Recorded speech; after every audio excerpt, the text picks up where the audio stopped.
Most people think the 2008 crash was the big one. They are wrong.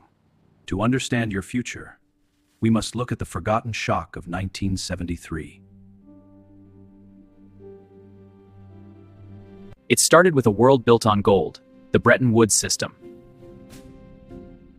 But by 1971, the system was cracking. Nixon made a choice. He closed the gold window. The dollar was now backed by nothing. Inflation began to creep in, like a ghost in the machine. Then, in October 1973, the real nightmare began.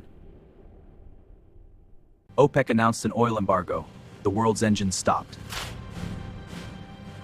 Oil prices didn't just rise, they quadrupled almost overnight. Suddenly, the American dream was stuck in a gas line. People waited hours for just a few gallons of fuel. And the whole nation was watching this horror on their TV screens. The stock market began its most brutal slide since the Great Depression.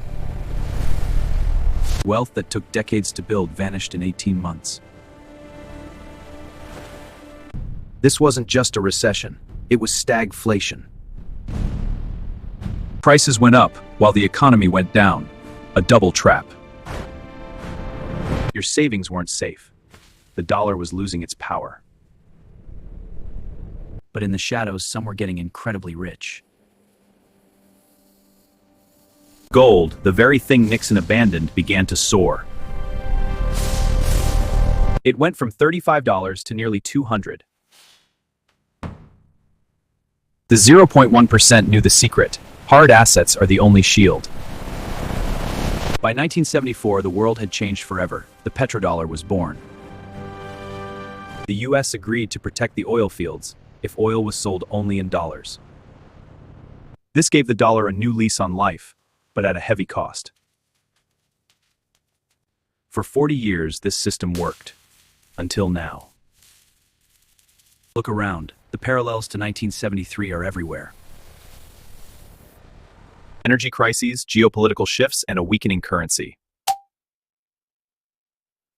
The ghost of stagflation has returned to haunt your portfolio. History tells us that during these shifts, the middle class is erased. But the pattern also shows how to survive the coming shock. You must own what the banks cannot print.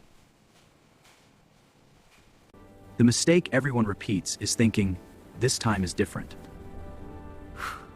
It is never different. The math of debt always wins. The 1973 shock was a warning.